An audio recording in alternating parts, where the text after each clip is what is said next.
On today's More Than a Test, we have the superintendent of Ecorse School District. It's right outside of Michigan, and Dr. Talison has been there for 7 years, and he says in the interview multiple times that he never thought he'd be there for 7 years, but it's just a place that has drawn him in and found him a home.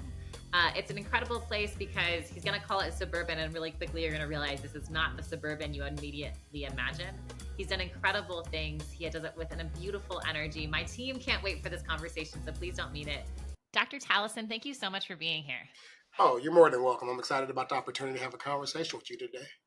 I got to be honest. So a few different people from my company saw your name on my calendar that this was coming up, and they were so excited. They were like, "Oh my gosh, he's amazing! It's going to be the best conversation." Oh, Why do wow. you think people think that about you? You know what? I guess I'm the same no matter where I am at all times. And I think the most important thing is I have a love and desire for education and serving students. So maybe that radiates and draws people to me, but I'm humbled that they thought that of me. It was all really impressive people, so it's pretty cool. But so you just said, you're always the same where you are. Right now, you're in your district office at Ecorse Public Schools. Tell us a little bit about Ecorse. Ecorse is a suburban district on the outskirts of Detroit. And it's in southwest area of Wayne County. You can actually touch Ecorse, Detroit, in another city if you just cross the streets from each other. So it's that close. We have a 47.5% poverty, extreme poverty rate in our school district. So that means that we service students who are very, very, very needy. And knowing that on the front end, we know we have to do a little bit more. So when I interview staff to work in the district, I have to give them that information because it's going to be more working here than it will be anywhere else. As a superintendent, as a lunch aide, as a custodian, we're going to have to do more. However, even though we have that poverty standard, because of the U.S. Census, we don't lower expectations of our children. We expect the best. And one of my mantras is that your zip code does not dictate your aptitude or the direction you could have in the future. So we try to make sure our students always have options, and that they can dictate where they want to be in the future. For example, our high school students, we're small enough that we can be mobile in various capacities. So we do dual enrollment with a local community college while offering 6 CTE programs. So students can obtain college credits while they're getting skilled trades at the same time, and that's very rare in traditional K-12 education. And we just go above and beyond. We are actually, as a school district, kind of serving the capacity of the municipality within the school district. So anytime there's a need, they come to the school district first before they come to the municipality because we are more than likely handling the situation.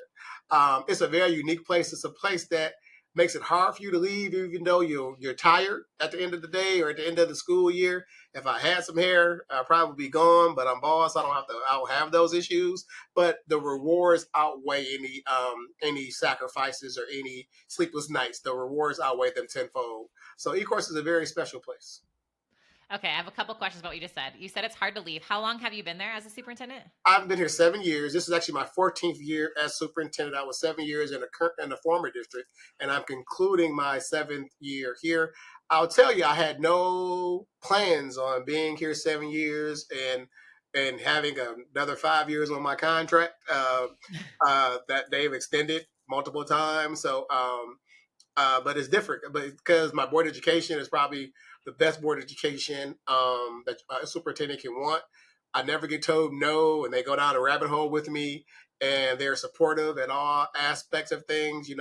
We are a family, quite honestly, and it's hard in superintendent land and this landscape of different things that superintendent and boards have that kind of unshakable bond. But when we go out in the public, we're lockstep on everything. So I'm very fortunate in that realm.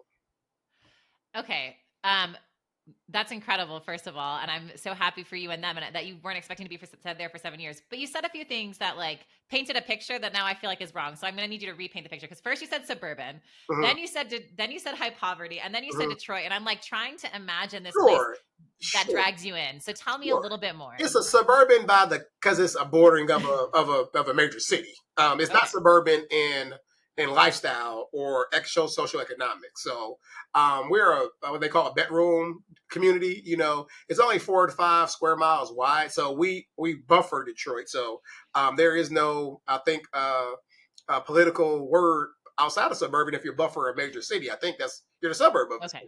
city. You know what I'm saying? But we don't have the traditional suburban demographics or the socioeconomics that you kind of coin with that term. So maybe we need to figure out another. We're a neighboring school district, I guess, than Detroit. I guess maybe instead of saying suburban, is that's what it is. But the socioeconomics is real. The average median household value is about $30,000. So even in regard to that, we can't do a lot of bonds and stuff like that. We have to be creative in our thought processes of doing capital projects or different things of that nature, because traditionally, if you want to increase your capital outlay, you do a bond for your community because people can tax yourself. So, for example, we did what we call a sinking fund my first year here 7 years ago for additional uh, HVAC. We were only able to garner $250,000 for that because the taxable value of the community was not high enough to garner more. So when we do capital outlay projects and different things like that, we have to think outside the box in ways to get those things done, because we need to make sure our students have the best facilities and the best opportunities and things like that. So we're constantly thinking outside the box. We're constantly leveraging resources. We're constantly thinking ahead and different things of that nature. So that's what I'm saying. It's very different working in a poverty district.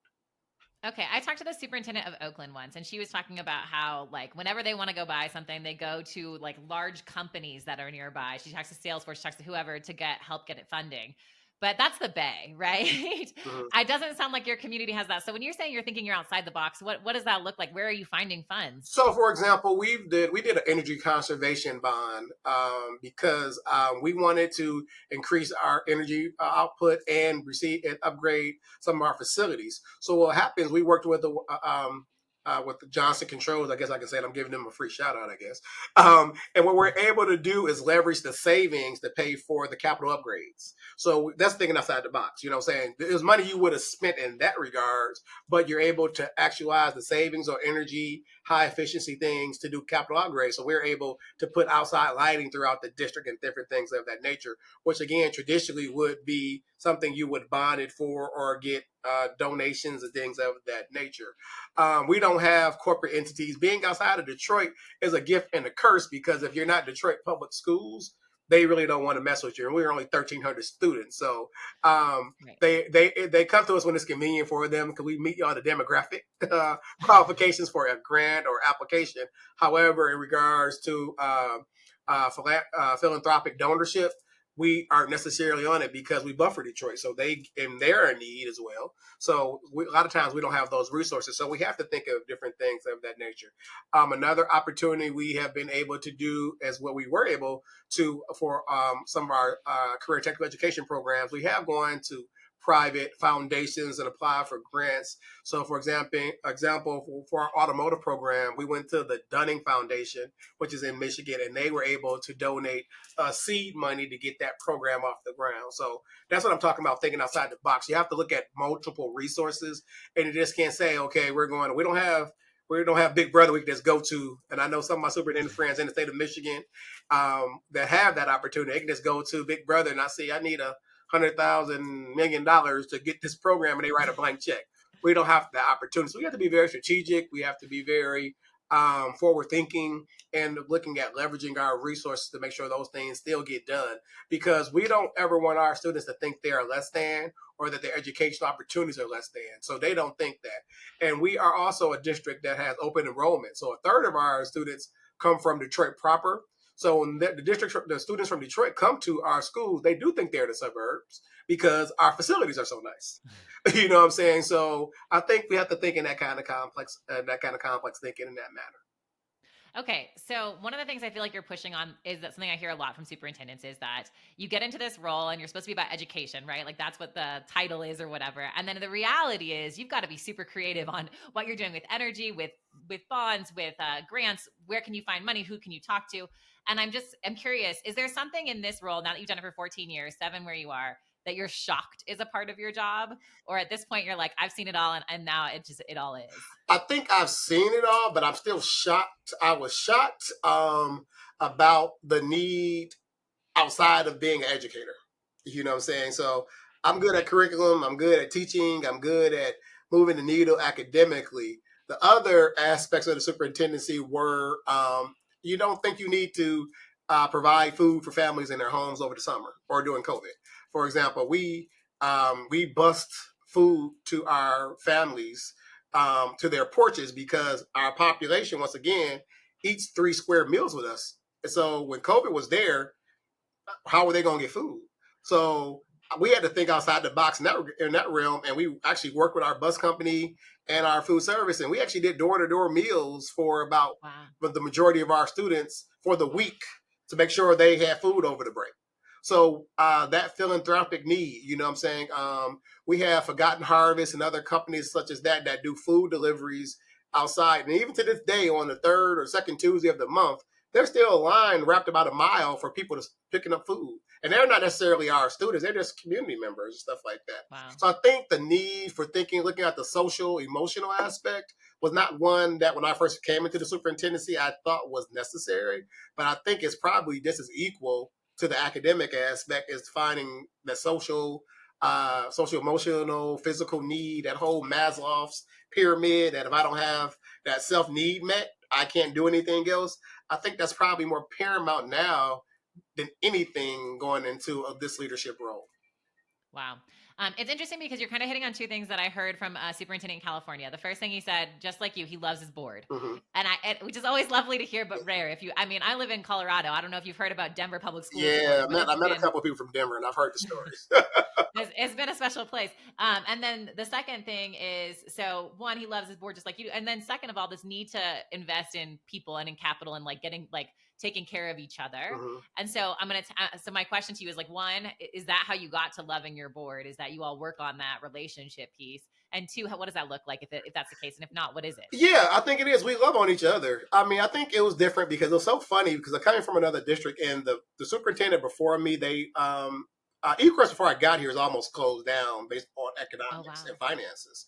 So the superintendent that was before me, he was here 4 years, very good gentleman. I actually knew him as a state colleague and stuff like that. They were kind of endeared to him because he was able to do certain things to keep them from closing. So when I came in, they knew they liked me, but I had to make them my board because every superintendent has to be their board and stuff like that. And he was somebody else, even though these people hired me, I had to have them be Dr. Talison's board, not just other individuals' board. So it's just a growing process. But I think I can only be who I am. You know what I'm saying? I can only be, and I might not be the fit for Denver, Colorado, or Oakland, California, or New York City, but I'm a good fit here. And I think we just gel. I think not to get too deep, I'm ordained.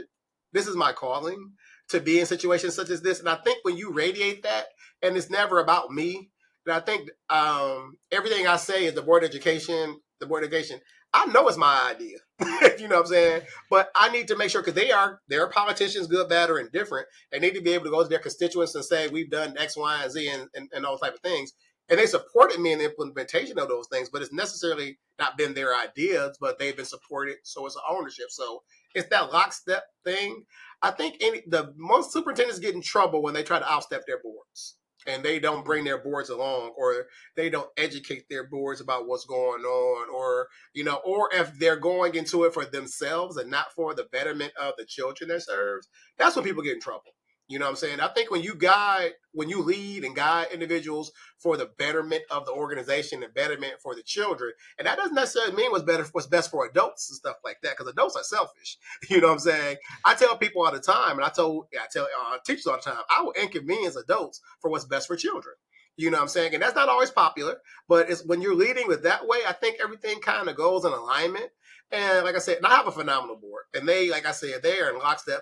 And we have like a brother, sister, family relationship. And it's moments I've been mad at them, and I'm sure they've been mad at me, but we've never went out in public at all. And it's never been nothing that you can't come back from or anything of that nature. And I go to superintendent meetings and conferences, and I hear war stories. I'm like, whoo, I don't have that situation. Let me be quiet and just really appreciate what I have. But it took time to get to that point. I think, you have that year of honeymoon and marriage, but success is actually the ultimate bomb for any organization. Once you're successful and people see you know what you're doing and you're moving in the right direction, they get in line.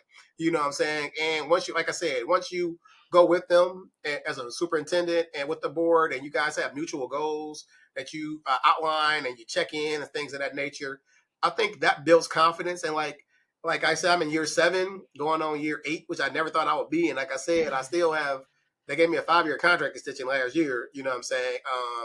And because I get job offers all the time, but it's like is $10,000 more worth the comfort and the security that I have having to learn a whole new family or learn having a whole new life? Sometimes it's just not worth it. Sometimes.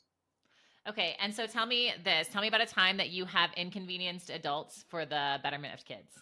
COVID is probably the number one thing, because Right. we were in person, and we were able we had we allowed 30% of our students to come in person, Wow. and I made every teacher work from the building.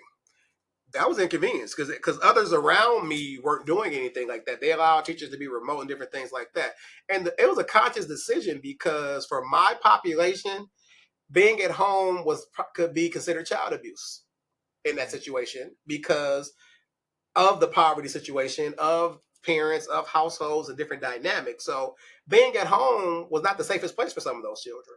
So we had to give an option for students to come into the school, but while we were still aligning with COVID protocols and the 7 feet, whatever the feet was back then. I have post trauma, so I don't remember all those metrics and stuff like that. But that was an inconvenience, because the teachers really thought, because everybody was at home teaching, Right. but we weren't.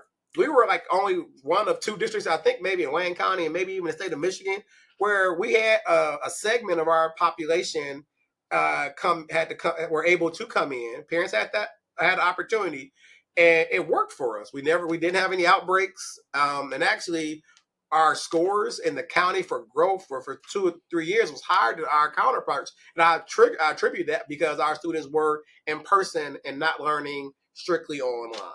But once again, the teachers didn't like it.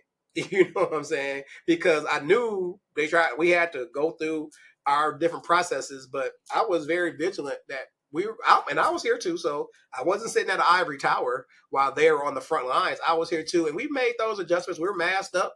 We had hospital grade air ventilation systems that are now just decorative things in the hallway. I wish I could resell them to somebody because we don't need them anymore, and different things in the classrooms. But I knew, working in Your this kids. community, that we needed to have an option for our students to be away from their households, because the parents couldn't have handled the work, and you have frustrations, that whole COVID dynamic, and it was not necessarily the best opportunity or the best situation for our kids to be in, for them to be in their houses. So that's a Yes. prime example. I think you bring up something that is so true, and I think is so lovely to hear the stories about COVID, and that the how unique communities are and Mhm. how important it is to really know your community and what they need and know those kids. Like, I'm sure, like, when you were making that decision, you were going to bed every night closing your eyes and thinking of like very specific children who Yes. needed to come to school, Yes. and just had to make that really hard decision. You said something else that I wanted to pick on, because I hear kind of 2 different things. What I hear is, your background, Mhm. and that like you want to evangelize for your Yes. district and like bring everyone in on the mission, Mhm. but also being real with the teachers who interview Most here, that definitely. this is not, suburbia, I Yes. guess, and Yes. so in that way. Yes. And so tell me, how do you do both of those things? How do you make people want to be a part of what you've got to bring, and then also be aware of the reality when they show up? I think we support them to the nth degree, and we celebrate our teachers. We let them know they're valued. We try to be as competitive as we can and pay. There was some data that I saw that most people will leave a job for $10,000 or more. You know what I'm saying? If it's not over $10,000 or $10,000 is the benchmark, I'm not leaving where I'm going unless it's more than that. But I think one of the things that the board and I is very conscious of is making our teachers feel valued. So, for example, we just had our PD in May. And what we did like a PD of team building. We took them to an adventure camp. You know what I'm saying? So they had to get on random teams, and we just had fun. We did. It was team building and it was collaboration, but they were doing darts, and they were doing axe throws, and they were doing fun stuff and different things like that. We gave them prizes and different things like that. We've always tried to make sure if there was any additional funding that we gave them bonuses and different things of that nature.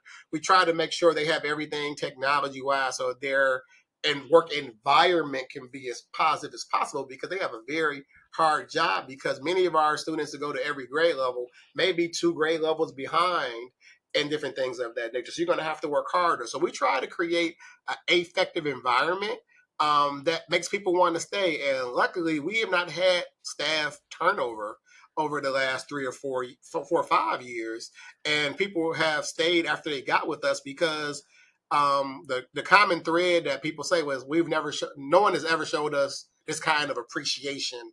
And I think we can do it as a smaller district. Now, if you have 100,000 staff members, you can't take them to a venture park and then do darts and do axe throwing. But we are small enough and agile enough to be able to make that happen and provide services and different things of that nature. So they do feel appreciated in that regard. So creating an environment where they are always know that we value them, we welcome them. Every time we can celebrate them in any capacity, we do it all the time. So I think that affective nature pulls them in, and we try to be as competitive as possible in regards to salaries in the Wayne County metropolitan Detroit area because like never before teachers have options. You know what I'm saying?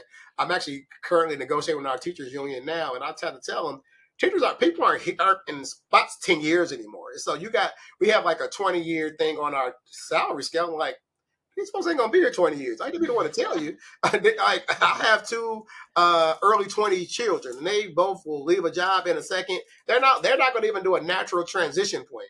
Like, back in the day, if you were changing, you would wait to January after school year. Right.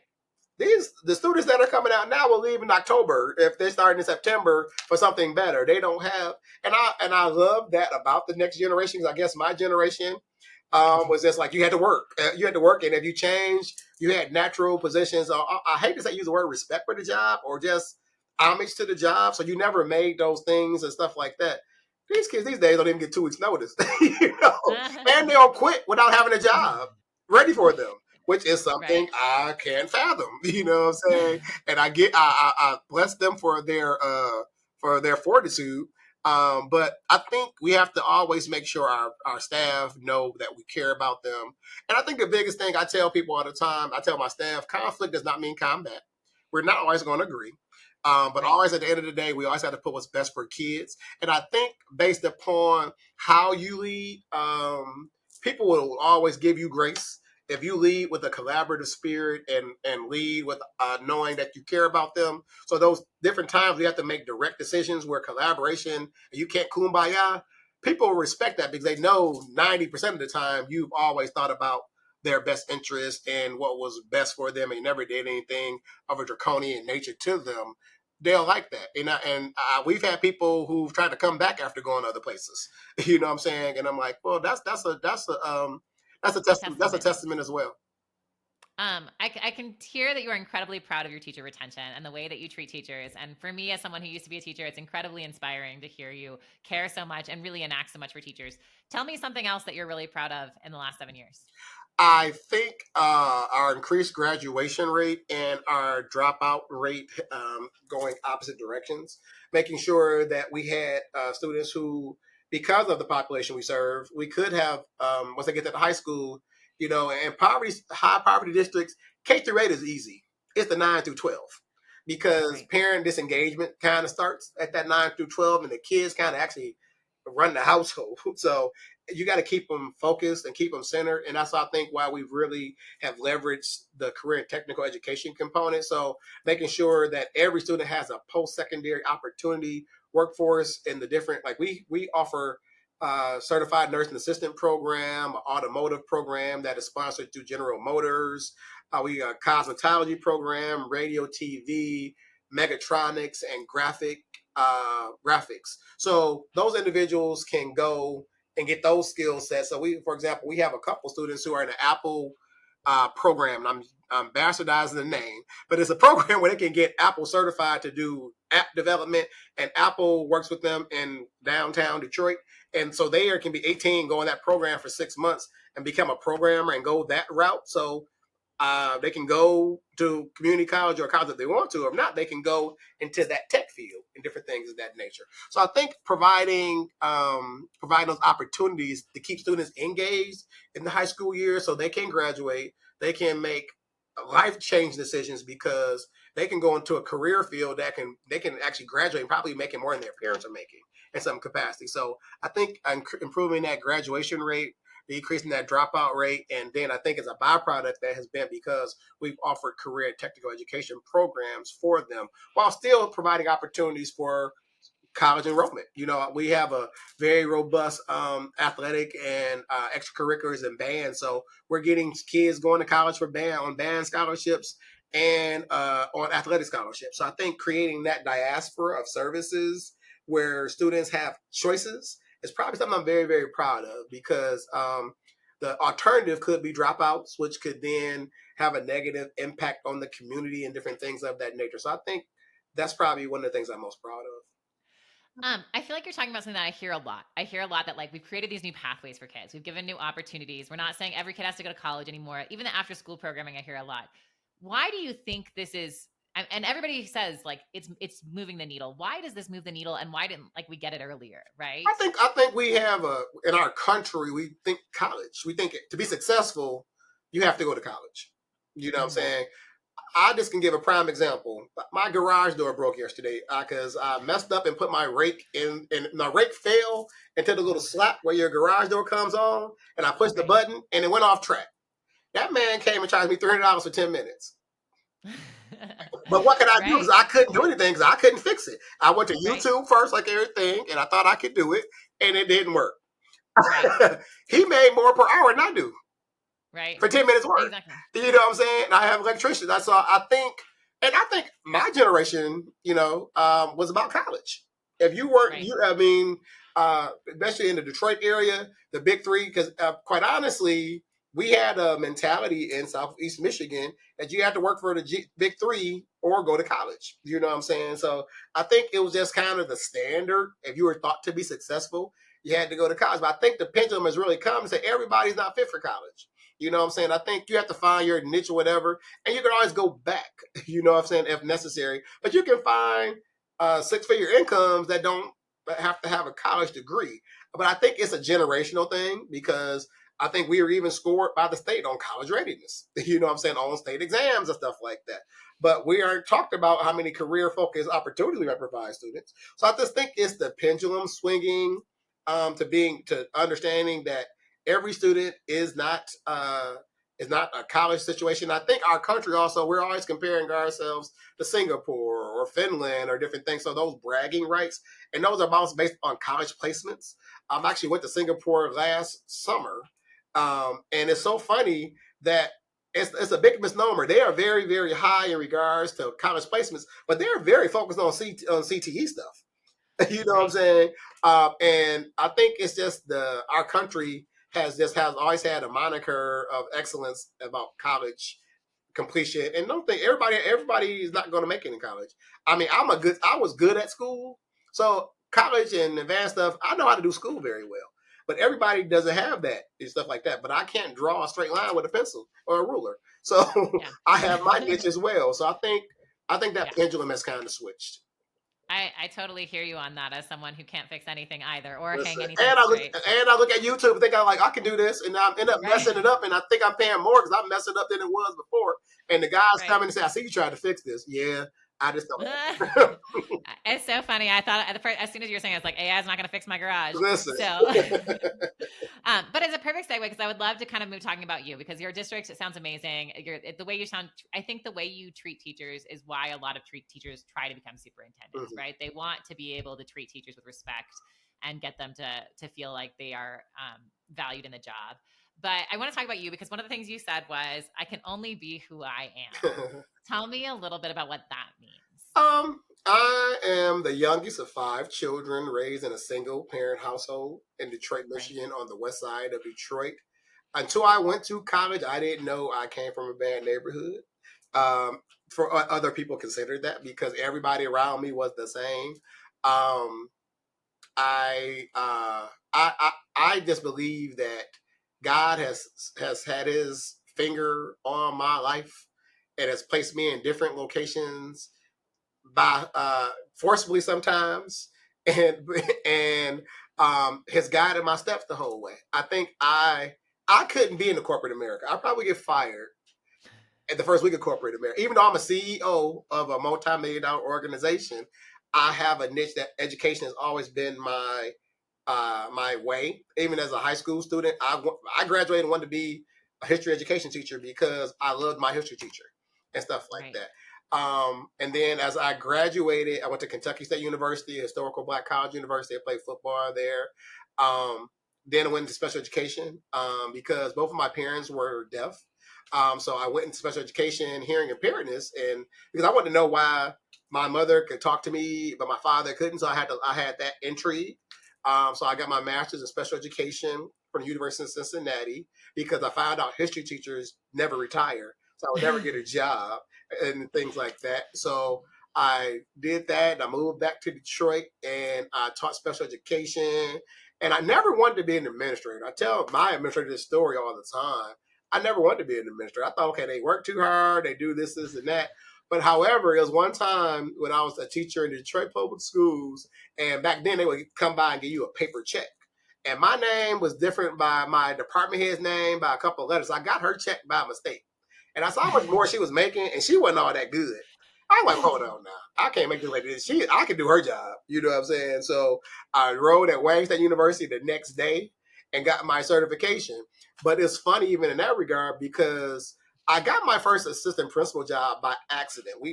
My principal sent me to a training in a suburban district, a fluent suburban district in Oakland County, Michigan, and I didn't want to go because it was July. Who wants to teach? I mean, I'm a young teacher. I want to have my summer off, but she sent us there. So I went to this training and I did a vignette where I was the superintendent, and we did a little vignette. The superintendent of that district came up and talked to me and said, "Well, I'm the superintendent of this district." And then I met the assistant superintendent, and they asked me where I taught. They were going to offer me a teaching job, but I said, "Well, I just completed my administrative certification." And lo and behold, they had an assistant principal job posting at that same time. I applied for that assistant principal job and got it. And then I just kept continue to move on and different things of that nature. So, and then as a principal in multiple places, I never wanted to become a superintendent. But my superintendent, Dr. Wanda Cook Robinson, who was one of my mentors, she's the superintendent of Oakland Schools in Michigan, which is a intermediate service agency. Like some people call them Boise's and stuff like that, depending on what part of the country you're in.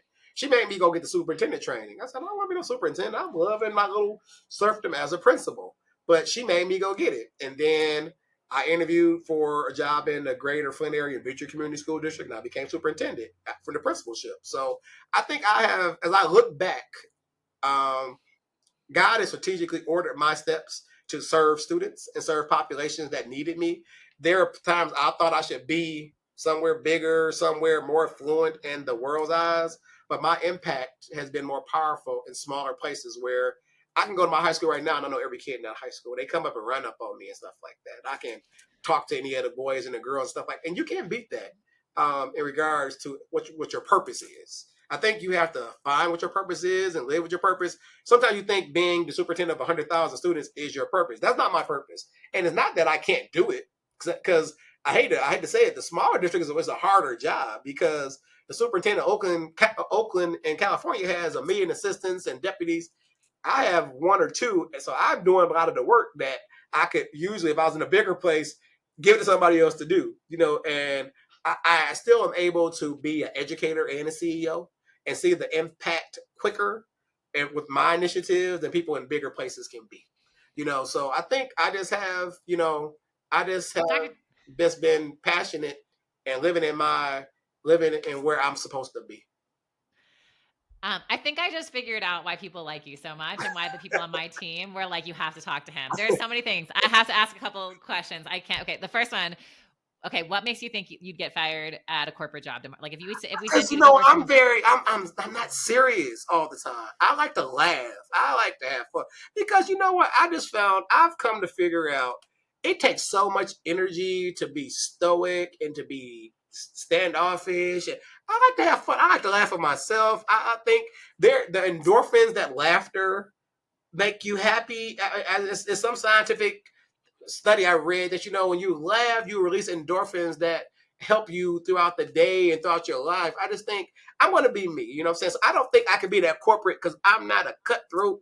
And maybe corporate's not like that. So I may have watched too much Young and the Restless or Dynasty over the years and stuff. I'm not undercutting anybody, and I'm not, I just have to be me. So I'm gonna laugh, have fun on this time, and I'm serious too. Don't get me wrong, Yeah. but I just believe you have to laugh at yourself and have a good time and just celebrate successes and stuff like that. So in corporate, sometimes seems like people are so cutthroat and stuff like that, and that's Yeah. probably what I'm thinking of in that capacity. Not that I couldn't lead the organization, you know what I'm saying? Yeah. No, Uh, no, I hear you. But it's you want to be you in your role. exactly. Okay. I heard you're the youngest of 5 kids. Yes. Both of your parents are deaf. Hmm. Are any of your siblings deaf? No. Okay, so all of you are children of deaf adults. Yes. And so I don't know if you've seen the movie Coda. If you haven't, you should. No. It's that's what it stands for, Children of Deaf Adults. It's Oh, like it's a rom com, so just watch out. But okay. Okay. like, but one of the things that like there was this pull for the children who could hear to like stay with their Hmm. parents and be there for them. Hmm. Are your parents nearby? Do you Well, feel both of that them pull as have well? deceased, have been deceased for over Okay, 10 years. But that was my reason for moving back to the Metro Detroit area so I could be around my parents too. Because when you're a child of deaf adults, even though they raise you, you end up serving different capacities as a right. caregiver in different ways. My mom worked at the U.S. Post Office for 45 years and stuff like that.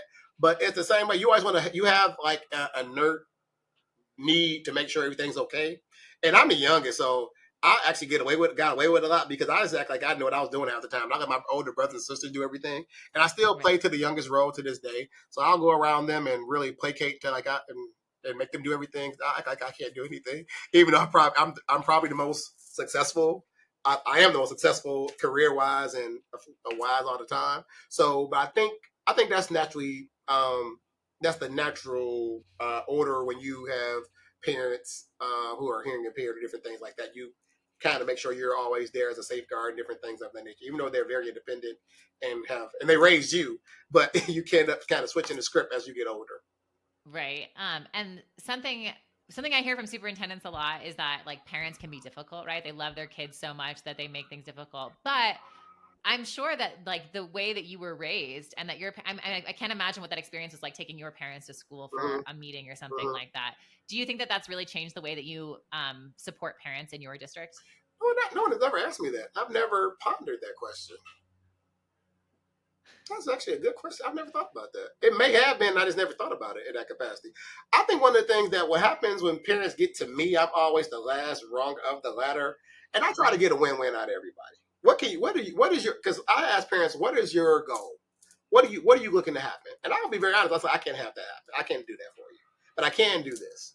And it's been my experience, even as a principal. When I was a principal, most parents just want to be heard, Right. because a lot of times the parents I serve have had negative school experiences. So many times they come into the school, they aren't even dealing with their child's issue. They are having a traumatic experience of how they were treated as kids. So they want to advocate for their child because no one advocated for them 20 years ago. Right. And so many times I've had to tell parents, I've told parents, this isn't about your child, this is about you.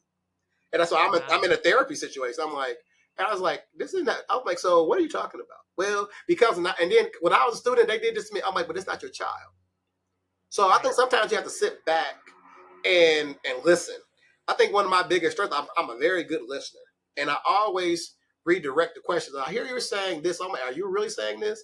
And then sometimes when you give that back to them, they redirect. You know what I'm saying? Right. But my assistant always says, they come in here mad, Dr. Talison. They come out smiling and hugging because I mean, and they still got the consequence, but I loved on them a little bit. And I said, Right. well, let's have a common ground because equity doesn't mean everybody gets the same thing. I get you what you need. So your Right. child may have needed a consequence, but it's not been as extreme because we need to give you some other services. Because I think it's a whole lot of gray in administration, and that's why I love seeing new administrators. Because as a teacher, you always gonna say, when I become the principal, I'm gonna do this, I'm gonna do that, I'm gonna do that. But until you sit in the seat, it's a Until you whole sit in lot the of seat. gray, and I think you have to live in that gray because is it about changing a behavior giving a consequence, or is it about looking at the bigger scope and saying, how can we benefit everybody? And that doesn't mean you're lowering expectations for students or staff or anybody else. This is a whole lot of gray. And I think you have to be humane in everything you do, because I want somebody to give me the same grace when I get in trouble. Because I can go to the letter of the law and anything, but I want you to give me the same grace I'm giving you or my children who may not be with me when they get in a situation. I think you perpetuate different things that can have long lasting consequence, because there's a letter to the law of everything. But I want somebody to give me some grace sometime, because I'm going to need it eventually. I may not need it now, and I may not be in a situation 5 years from now where I am an executive, but I might need somebody to look out for me in 5 years. But I know I've done it. I believe in setting up good karma down the line. That's so true. That's a good point. Let me ask you this. You said you didn't plan to stay for 7 years. Mm-hmm. I guess my question is, what did you think you'd be doing and what changed? I thought I would possibly be in a bigger district. Possibly, they pay, but they pay me comparable to bigger districts. So I'm not getting outpaced by anything, because, and I'm at a year, I'm at year 27 in the state of Michigan. So Right. so I can be 30 years, I can retire and do different things, stuff like that. So it's about, okay, if I have 3 more years, am I going to go somewhere else for 3 years? It's going to be better where I am. And they are compensating me at a rate that is comparable to what somebody else in a bigger district with me, and they love on me. You know what I'm saying? So my board spoils me. They say I'm just spoiled. I got to be honest. My board members, I have some ladies on there. I asked them, I tell this story.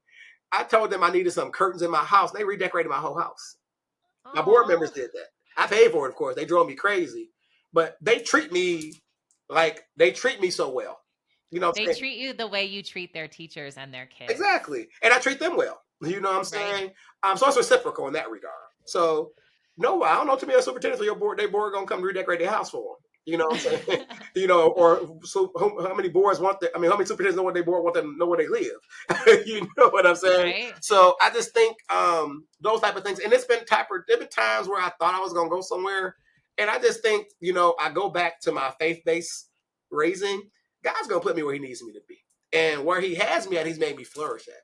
You know what I'm saying? And so there's another, and I tell my board all the time, I'm not going to be replaced. I'm going to be promoted. You know what I'm saying? So if I leave here, I'm going to be promoted to somewhere else God has me to be at. And whoever comes here is going to be, I'm not going to be replaced, because you can't replace something that God has ordained. You know what I'm saying? So my faith base is undergirds everything I do. You know what I'm saying? So like I said, I never thought I'd be here 7 years. I thought my first couple of years, like, these folks crazy. I'll probably get about 3 or 4 and go somewhere else and different things like that. But I just think I like it here. That's great. And I think, anyone listening is probably just like a tad bit jealous of how happy you sound, right? I think we all hear inner city schools and it sounds so hard, and you just sound just thrilled. But what I want to mention though, is when I heard your story of getting to this place, it was like, I could be making, well, first of all, maybe you couldn't get a job because history teachers weren't retiring. They weren't going anywhere. So you had to do something. And then 2, like, maybe I could do that. Maybe I could make a little bit more money. And then a superintendent said to you, what are you doing? And it's like, I could be an assistant principal. And like, you've just kind of walked through and into every opportunity that's been given to you, or found a way when there wasn't an opportunity. Does that feel real to you? Yeah. I think I'm always conscious of the separation of church and state. I just think God has blessed me, and God has had his hand on my life. And I can't put it anywhere. I can't give credit to happenstance. I can't give credit to luck. I think God, despite of myself, God has blessed me abundantly and immeasurably more than I'm well deserved. So, and like I said, I don't want to put too much in people's sphere, and I respect religiosity and individuals' things. But God is, I'm not going to give credit to happenstance when God has been in my life and directed everything I've done. So it's just been him, you know what I'm saying? Because when I became an assistant principal, I had the bare minimum teaching. I was only a teacher for 4 or 5 years. Right. I just met the qualifications. And I know for that affluent district, they had to have people who had better qualifications than me on paper. But I met that connection with that assistant superintendent and superintendent of that place. So I had an inroad in that regard that I didn't know about. You know what I'm saying? So I just think my faith is my undergirding thing. And I actually saw something yesterday that was so crazy. There was an interview with Robin Roberts and the gentleman who took over for Good Morning America like 2 or 3 years ago. And Okay. they were interviewing each other. And the thing that she said in her book, she had cancer and different things of that nature. God is with me. And I Wow. guess that's all it is. God is with me on every step of my journey. And I think when you can rest assured and have peace in the end once you know God's with you no matter where you are. Yeah, wow. I don't know if you ever get the chance, listen to the episode where the head of leadership from Charlotte Mecklenburg, she talked to me and she talked about how she was offered a job to go take over a failing school, and then she said no, and then she was like out for a run or a walk and like prayed and said like, God, like bring the job back, I want to do it. And sure enough, she got the call that day and it came back and she ended up taking the job, and it was like the next step of her path. I think it is really hard to have faith though when you're in the moment that's really hard. And I'm curious, like, But I what does think, that look like for you? but I think it's opposite. You have to have Really? faith. Tell Like me. you have to have faith while you're in that moment, Right. because you have to think about how God has got you through the other moments, Right. and if He got you through those moments, you Right. maybe can't see it right now, but if He got you through those moments and you can live to testify about it, He can get you to the next moment. I think Right. you have to have a reverse thought process, because there's been many moments where, like, I'll give you a prime example. COVID was the first time in my life I didn't know what to do. There Right. was no right or wrong. There was no game plan. Everybody was kind of flying off the seat of their pants. And as a leader who is used to having control and always used to having the answer or can research an answer, I really didn't know what to do. You know what I'm saying? So I had to pray about it. Like, what do you want me to do? You know what I'm saying? And I had deaths of my best friend died from COVID, because that was in the early stages when nobody didn't know what it was and different Wow. things as that stuff. So we didn't have the right answer. You know what I'm saying? So sometimes you have to sit back while you're going through it and just you have to sit back and take a step back and reflect, and knowing, okay, this is what I got to do. This is what I got to do. I got to recenter myself. I got to pray about the situation. I got to ask for guidance. I got to research what's the best practices and different things like that, and then kind of go from that point on. And I think it helps you out. So I think I have a different aspect of things. I think my thing is always is not that from a deficit, but from a glass is full. If I got through it before, I can get through it again. Now, maybe discomfort. It may be that I'm having issues, and maybe I'm frustrated, but I know in the end, it's going to be what's best for the people I'm here to serve. And I think Yeah. my biggest thing is, like I said in the beginning, I've never done anything so I can say Dr. Talison did this. I do it so I can say my students, my teachers, my board. I want to get the blame or the credit anyway. Good or bad or indifferent. If it sucks, they're gonna blame me. If it's good, I may get a little bit of accolades. But I always start any conversation, the board of education and I, the teaching staff and I, my administrative team and I, and different things of that nature. And I tell people all the time, as a leader, you can really tell if you have grown individuals or people not to say like you, but respect you. Because if you left, how many people will go with you if you ask them to go? And I Right. think if I left to another place, the people I would want to take with me wouldn't go. A couple of them Right. I might want to keep here. You know what I'm saying? But I think if I had an opportunity, I asked them to go. And I've had some of my team saying, "Are you leaving?" I'm like, because rumors always come. I'm like, I love these rumors. Nobody talk to me about it. You know what I'm saying? But I guess it's always good to be on somebody's lips as well, and it's flattering. But they will say, because I want to go if you leave. You know what I'm saying? So I think that's always important as well. But people follow you Yeah. if you left. Yeah. I think that makes sense, and I really love it. And I feel like I could have this conversation all day. I feel like so much of what you're saying are things that I try to embody as a leader, and like it's a good reminder for me of like, you've gotten through all of your bad days. You got Mm-hmm. to have faith. You have to like really be good to the people that you work with, and I think this has been really valuable for me in this moment in my leadership. So thank you. But we are low on time, so I'm going to get us to our 5 questions I ask Sure. everybody. Mm-hmm. And the first one is the podcast is called More Than a Test, and at Amira we have a reason we call it that, but everyone hears that title and thinks of something different. When you Mm-hmm. heard More Than a Test, what did you think of? I thought, because I was thinking about the association of mirror, I was thinking about the tool, Right. to close reading gaps and different things of that nature. And I like that. 'Cause I think education is more than a test. I think we need to really focus on how we can track growth and improve the livelihoods and the academic acumen of all the students we service in different capacities, so they can be successful adults in whatever that success looks like for them. And I think one of the biggest things we have to do in the education system is change what success is. We can't provide that to our population necessarily. Success is going to be what you want to be. If it's being working a 9 to 5 at the post office and making a good living to sustain your family, that's success. If it's going to college, that's success. If it being that's a fruitful citizen, that's success. I think we got to make sure we are not pigeonholing what we think success is, because if I don't meet your qualification of success, then I'm a failure. So I think we have to make sure we create multiple opportunities to define what success is for everyone. I think that's really great, and I think it really speaks to what you're have succeeded in your district. We always ask people to give us a lit moment, and a lit moment is a moment of you in a book that really changed your life. So it could be from childhood or sometime that like this is a moment that is like your happy place or something that really changed you. I'm reading The Butterfly Effect by Andy Andrews. Really reading that book, and it was like a short. I actually read that at one of my staff opening PDs, and we did a lit circle, and we just read out loud to the entire staff, and just knowing the impact of something you do and the future impact that it had down the line. Like, the individuals who saved George Washington, the Carvers who saved him, and he mentored the person who created something at Iowa State who then won a Nobel Peace Prize. You never know what you set in motion by being positive or being caring or being nurturing. So I think that has been a very powerful lit moment for me. A piece of technology you love? Ooh, that's a good one. My cell phone. I can't go nowhere on my cell phone. I love the apps. I love Instagram and TikTok because I think it's hilarious. I think you can laugh all day if I can't go anywhere on my cell phone. Well, and you got to be able to call the guy to fix your garage. Yeah, exactly. Right? At 5 o'clock. You know what I'm saying? I'm like, it's always something. Yeah. All right. The best advice you've ever been given? Never ask anyone to do something you wouldn't do as a leader. Nice. And a book you think everyone should read? The World is Flat by Friedman.